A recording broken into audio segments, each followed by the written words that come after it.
sura Yasin, na jana tuliishia katika kipengele cha kuona ulinganizi wa wale mabwana wakiongozwa na Shamrun, namna walifika katika kipindi ambacho walikuwa wanazungumza na mfalme katika kumlingania. Lakini si mfalme tu, bali watu wengine ambao walikuwepo katika eneo lile walikuwa wanaendelea kulinganiwa. Lakini kwa bahati mbaya, katika wale waliokuwa wanalinganiwa, kundi miongoni mwao waliwakataa, wakawaambia ma antum illa basharun mithluna, hamkuwa ninyi isipokuwa ni watu mfano wetu. Na hii ndiyo hali miongoni mwa ahwali zinazowakuta maduati wengi, ni kwamba ukilingania jamii yako, miongoni mwa changamoto utakazokutana nazo ni kubezwa. Kwa wanakwambia wewe unatulingania, lakini wewe mbona ni kama sisi tu? Wanaweza wakasema hili kwa sababu mtaani huko mnapigana vikubwa, wanajua namna ya mazingira ya utafutaji wenu ulivyo. Mwingine labda umeoa kwao ni shemeji yako, lakini mwingine ni mkeo ndani, anakwambia wewe kama uoshefu kwao, wewe si mtu wa kawaida kama mimi. Mwingine hata kama sikukwambia, lakini ndani ya moyo wake anasema huyu anazungumza si fulani tu. Kwa hivyo wakawaambia ma antum illa basharun mithluna, hamkuwa ninyi isipokuwa ni watu kama sisi. Na wakasema wama anzala arrahman min shay, hakuteremsha huyo Allah kitu chochote. In antum illa takdhibun, hakuwa ninyi isipokuwa ni waongo. Mmetunga uongo wenu wewe Shamrun pamoja na jamaa zako, kusema kwamba sisi kuna moja huko atakiwa kuabudiwa. Huo ni uongo tumetengenezea. Walipokutana na hoja hii, wao majibu yao yakawa kama ifuatavyo. Qalu, wakasema rabbuna ya'lamu, Mola wetu mlezi anajua. Mola wetu mlezi ambaye ni Allah subhanahu wa ta'ala, yeye anajua inna, kwamba hakika yetu sisi ilaikum, kwenu ninyi, la mursalun, ni wajumbe. Hili Mola wetu anajua. Ninyi pamoja na kukataa kwenu na kusema kwamba sisi ni watu kama ninyi, na Mwenyezi Mungu hakuteremsha chochote, sisi ni waongo, tunasema sawa. Kwa nini mnavyofahamu kwa uelewa wenu? Lakini sisi Mola wetu anajua, rabbuna ya'lamu inna ilaykum lamursalun, anajua kwamba sisi kwa nini ni wajumbe, tumetumwa kwa ajili ya kufikisha ujumbe. Haya ni maneno ambayo waliyasema hawa mabwana.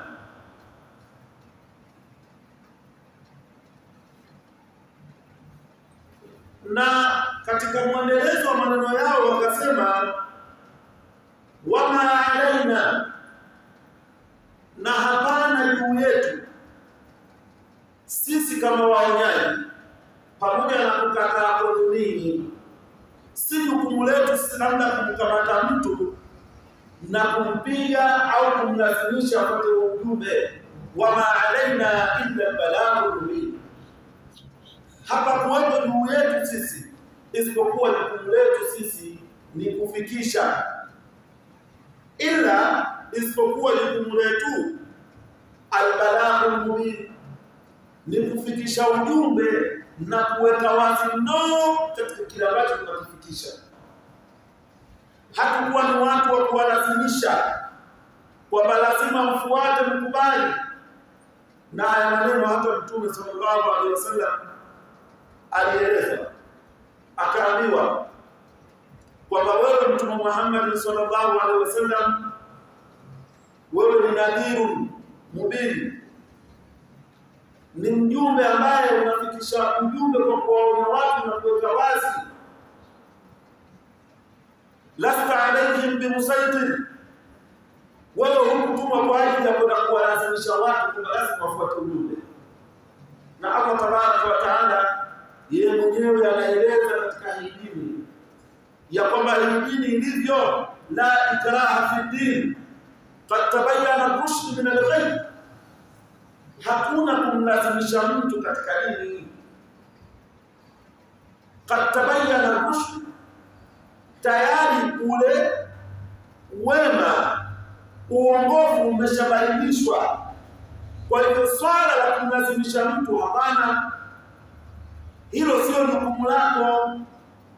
Hata Mtume sallallahu alaihi wasallam alipokuwa na nguvu na ile pupa ya kutaka kuwalingania watu waingie kwenye dini, katika kujitahidi kufanya ile dawa, Allah tabaraka wa taala akamuona kwamba ile hali yake ni hali ambayo anaweza akafikia mpaka hatua ya kuweza kufa. Jambo hili lilithibitika wazi pale alipokuwa anamlingania ammi yake Abu Talib. Amemlingania mpaka anafika hatua ya mwisho katika ulinganizi wake, anatamani aingie ndani ya dini. Moja miongoni mwa riwaya zinaeleza kwamba Mtume sallallahu alaihi wasallam alienda akamwambia, qul la ilaha illa Allah ushafi'u lak, ammi yangu, basi sema japo maneno ya la ilaha illa Allah, hii Muhammad rasulullah niachie, mimi nitaenda kukuombea, kwa sababu mzee huyu alikuwa na mahali sana, akubali la ilaha illa Allah.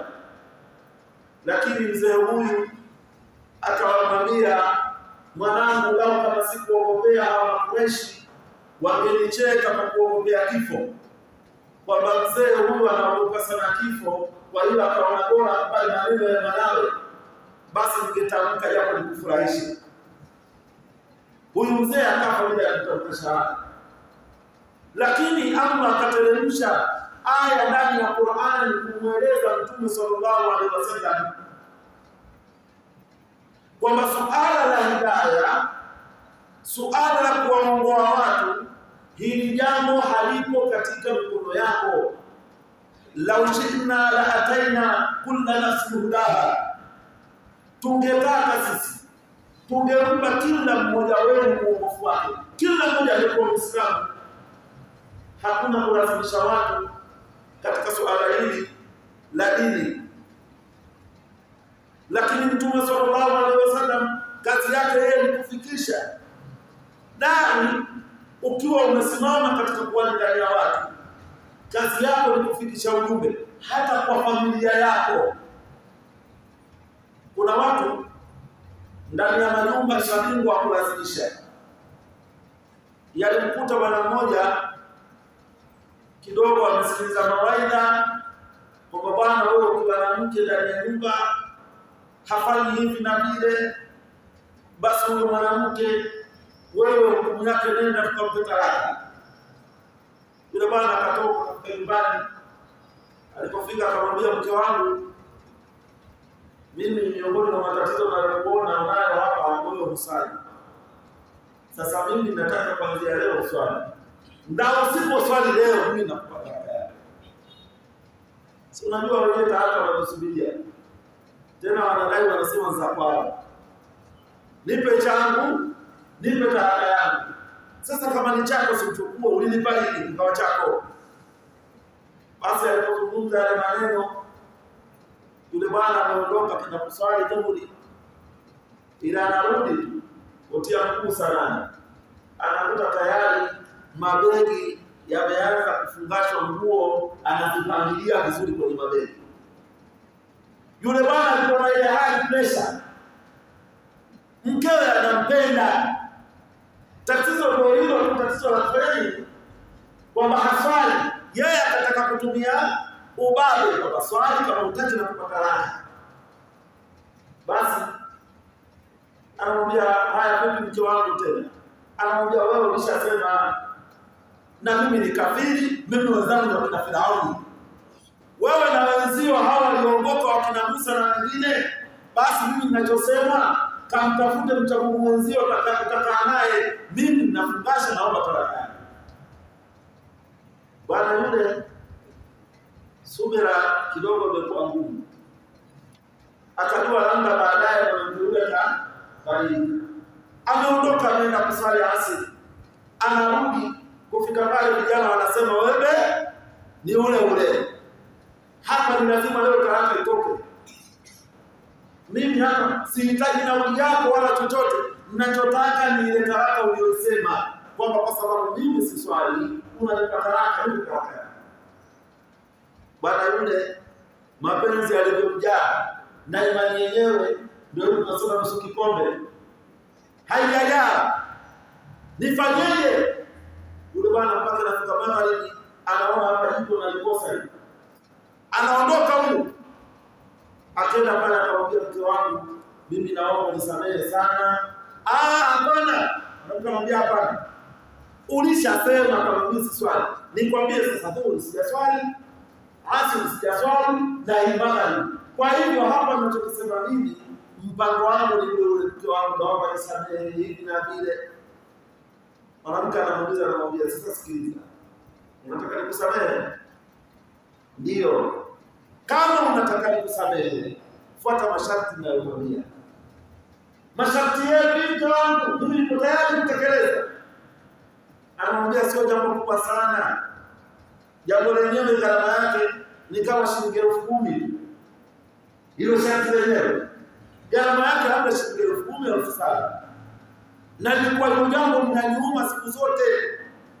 Nafikiria katika kichwa changu, wewe bwana, hili jambo kwa kuwa unaenda huko msikitini, jambo hili litakuwa ngumu. Mimi ninapekua hutoweza, ninachoomba naomba tukao nipo talaka yangu, niondoke nitaenda kufanya wewe mbele.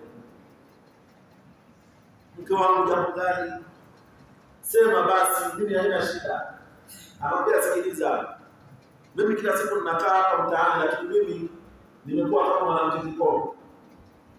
Mimi unaniona ni mwanamke bado kijana anapendeza. Wanawake wenzangu wanapendeza mtaani. Mimi ninachokitaka, nataka unipe shilingi 10,000, nywele zangu hizi nikaweke dawa, niwe ninatembea na wewe mwanadamu. Mwanabayo afanye nini? Akaweke nywele dawa kutoka kwenye swala na kufunika ule mtandio unaoitwa na mimi Muislamu. Kuna mtandio unaoitwa na mimi Muislamu. Au tupia kule mtandio namna hii. Akichotupia shingo iko wazi, lakini mshahidi tuna yeye Muislamu na kamtandio kako. Sasa kamtandio na mimi Muislamu kanawekwa pembeni, nywele zinaenda kwa lala. Nani wakulaumiwa? Dawa inahitaji nini? Hikma. Dawa haihitaji kulazimisha. Mtume sallallahu alaihi wasallam akaambiwa, wewe jukumu lako wewe ni kulingania, lasta alayhi bimusaitir. Kama imani imejaa, wanasema maji yachukue. Lakini kama imani yako ya kupima kwa kijiko, shekhe usiende kwa maji kwa kuu. Mwanamke ataondoka. Na wanawake waogope Allah. Wanapolingania wanatakiwa wale wapole na kurudi katika njia, sio kuweka masharti magumu. Lakini mmoja miongoni mwa watu ambaye naye alikuwa dawa yake anafundisha sana, dawa ya jazba. Hapa nazungumzia kwa usulubu wa dawa. Wanasema hawa mabana ya kwamba Rabbuna ya'lamu inna ilaykum mursalun wa ma alaina illa al-balagh mubin. Sisi jukumu letu kwa dini ni kulingania kuweka wazi. Mmoja alikuwa analingania wakezi, alikuwa na watu wanne. Mwenyezi Mungu amrehemu, alishatangulia akhera. Fanya dawa ya nguvu. Yeye aliweka pale ndani pale kwamba mwanamke kama aswali anamchoma moto. Anafanya nini? Choma moto. Kuja pale wanaswali kisojeo hajaswaliwa, anachukua na nini? Moto wake kisojeo ile vinga anachukua kile taka badika. Na mmoja miongoni mwa wanawake alishawahi kuchoma moto. Mashehe wanamwambia wewe bwana wewe, Allah kupitia mtume wake kakataza mwanadamu hachomi kwa moto. Wewe hivi umenitoa wapi na mtume wako moto? Basi nakwambia katika ulinganiaji wako ule wale wanawake pale ndani, mmoja kidogo alikuwa anajitahidi, lakini Allah alimpa mtihani. Swala ni kwa Mungu. Kama ilivyo leo wanawake wengi kufanya hawataki. Wapo kwenye majumba. Hasa mtu wa Ramadhani, wao naftari na wao. Hawana mpango wa swala, dhuhuri inamkuta na naftari. Asili ikiingia, yeye ndio yuko jikoni kule. Anakwambia kichungu nikishaondoka sijui kama mama yake nini, iko lenyewe la gesi sitaungua. Huku anachukua, huku sabisa yeye, huku vile. Mahali nikimkuta mwanamama yeye na njia na yeye. Akirudi kama sebuleni au kwenye nini?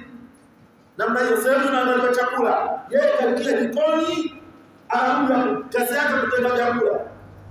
Baba naye anarudi pale anaweza kuswali namna hiyo. Jazba yake yote kwenye chakula. Mihogo aliyoiandaa. Hata baada ya yeye hajaswali. Yaani baada ya kuswali ni kitu. Yeye anaachia na mbele akimbia namna hiyo. Anakimbiza futari. Basi akifika pale tena hakuna cha mke wako kwa kuswaliwa au vipi, anaingia pale anamaliza kula. Mwanamke akimaliza kula jikoni anaenda kuandaa daku. Daku yenyewe nayo unakuta mnauzauza yameandaliwa. Kuna supu pale, sijui chapati zimeandaliwa baada ya magharibi ile ishai, ili ikifika saa 8 usiku saa 9 wanazipasha. Haya. Huku akiangalia mazingira kama hayo, huyu mtoto analia anataka kulala, anahangaika mama hana cha tarawih.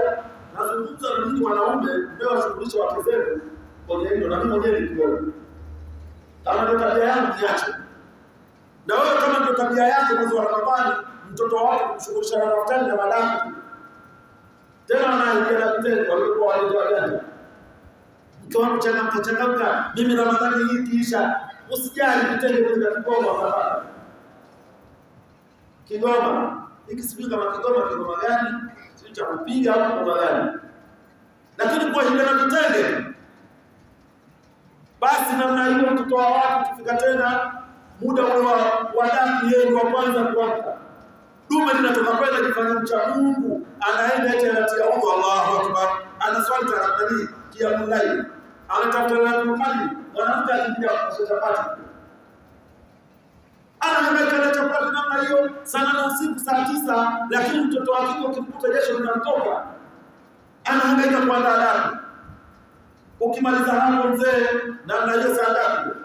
Saa 10:30 imefika, anatoka anatafuta tasbihi lake refu namna hiyo.